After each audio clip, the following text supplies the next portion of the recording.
Nggenipun dados anggota dewan boten namung sepisan ning saged langgeng wilujeng tanpa pambeng.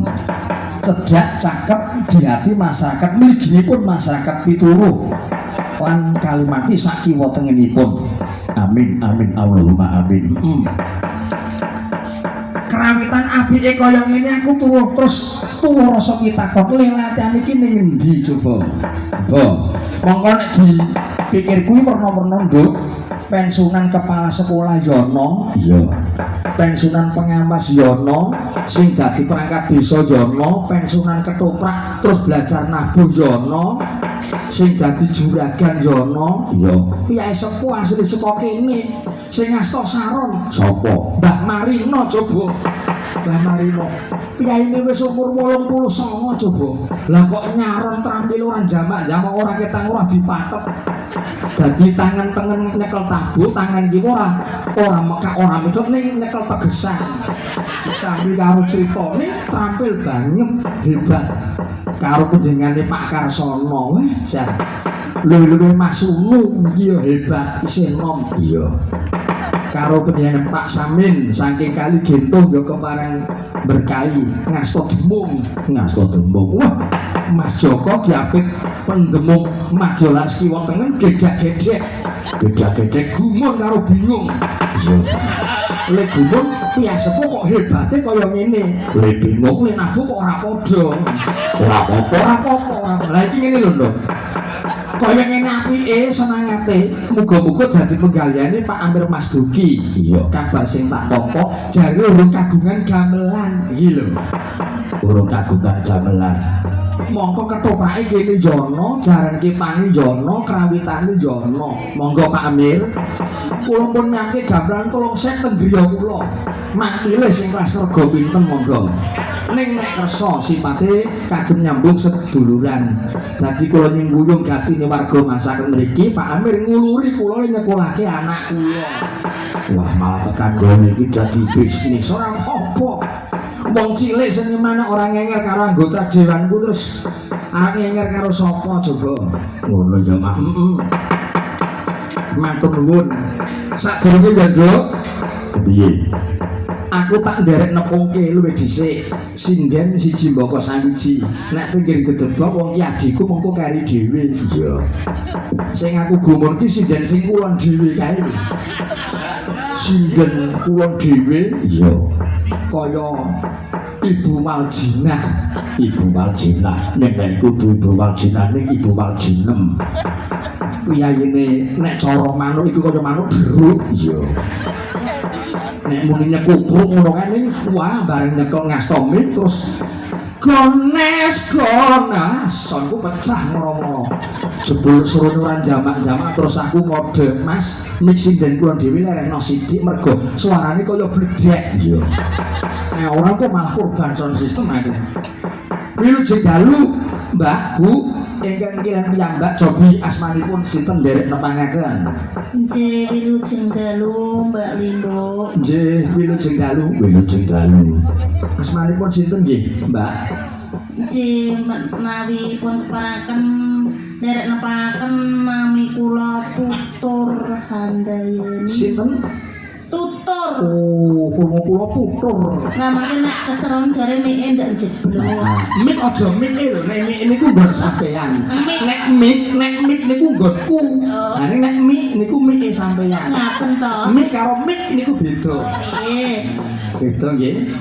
Nek mik niku gadan kula, nek mik nggone Oh nggih, gadange kula. Lah ngono. Aja disebut nek kagungan dhewe. Bu Tutur sinten nggih? Handayani. Tutur Handayani. Tutur Handayani. Saking pundi nggih, Mbak? Di dalem saking lereng gunung Merapi. paling pojok Oh, Sumbing. Purbayan. Oh, Purbayan. Derek latihan Mbak Limbo. Benjang kula teng mriko wulan Desember. Oh nggih. Saged nderek nggih. Insyaallah. Nah, mangke lelenggan niku ampun teng mriku. Bang nek sinden sepuh teng mriko kula kuwatir lho, Mbak. Nek manganti ngantuk jlunguk tiba. Nah, Nduk nganti masing ngaten iku lenggah jejer niki sinden sing nomor pinggir kotak. Oh, nggih. Nganjing melih. Amargi kula ngrumaosi Mbak Limbo. Ngurmasi pripun? Ngrumaosi paling bodho. Lah, syukur nek sampean pun rumangsani berarti niku wong sak jujur-jujure wong sampean iki. Nggih, pasti kula jujur. Niki kena dicontoh yoga-yoga niki dadi nek rumangsa bodho ngendika mawon nggih mboten.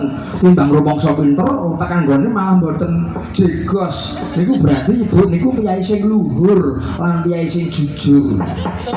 Bu Sri Handayani. Tutur Pak Sri. Padha, Sri karo tutur padha. Ya, Saking Purbayan. Cok nderek latihan mriki nggih, Mbak, tenggene Pak Darbo. Nggih. Oh, impun sampun dangu. Nggih sak pentawis. Oh, lah pinter. Sing marai nggih Pak Darbo nika. Nggih. Sing marai cakepan sinden Pak Darbo.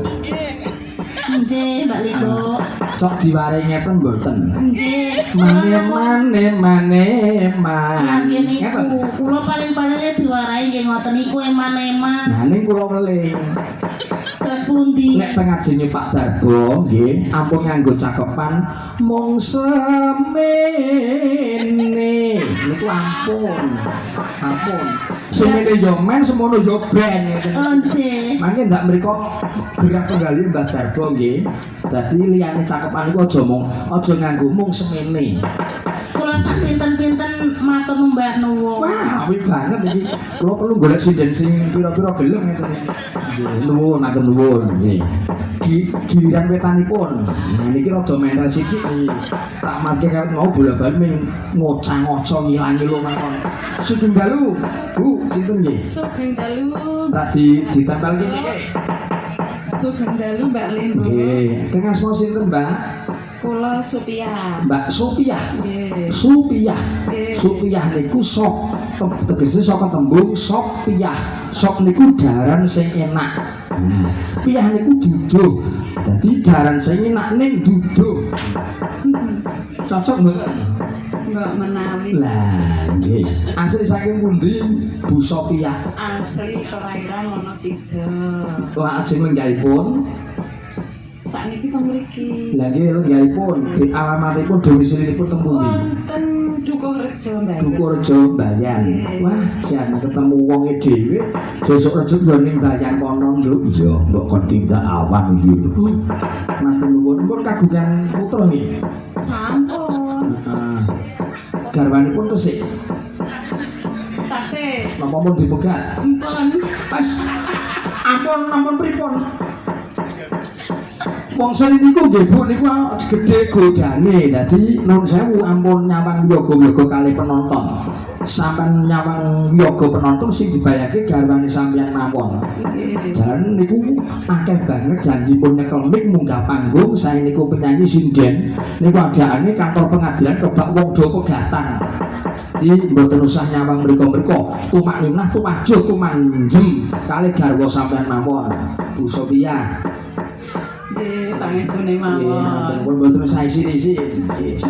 Wetanipun melih. Wilujeng dalu, Mbak. Nggih, sugeng dalu Mbak Limbo. Nggih. Sebut dalu. Nek kula pun ngerti ning piyai mriki rak urung do priksa. Sing asma sinten? Sampun. Asmanipun? Iki Mbak Yuku dhewe. Oh iya iki Mbak Yukipe, Mbak Yune bojoku. Asmane Mbak Niken Suwarti saking Ngambal. Terus wetane Nek wetane iki bojoku, iya kanca turu, kanca gelut. iki Ibune kembar mau ibune Sena karo Kangko. ibune Sena karo Kangko. Ya iki bojoku yo ming iki tok. Netizen yo ana sing takon garwanipun Mas Dalan ngendi nggih menika. Menika garwa kula menika. Wah, hebat Piyai nerima iya. mula ora mokal pandongane kasembadan apa sing digayu mergo duwe bojo trima. Terus wetane meneh lha iki request Pak Lurah lumantar Mbah Garbo iki adikku dhewe. Wilujeng dalu, Nduk. Nggih, wilujeng dalu. Heeh, ora sami gawe iki. Nggih. Nepoke kang asma sinten? Nggih, nderek tepangaken nami kula Ambar. Ambar Dinasti nggih sekolah pun cekak pun kuliah teng isi Solo. jurusanipun. Seni tari. Wah nek ngono pinter joget pinter nembang.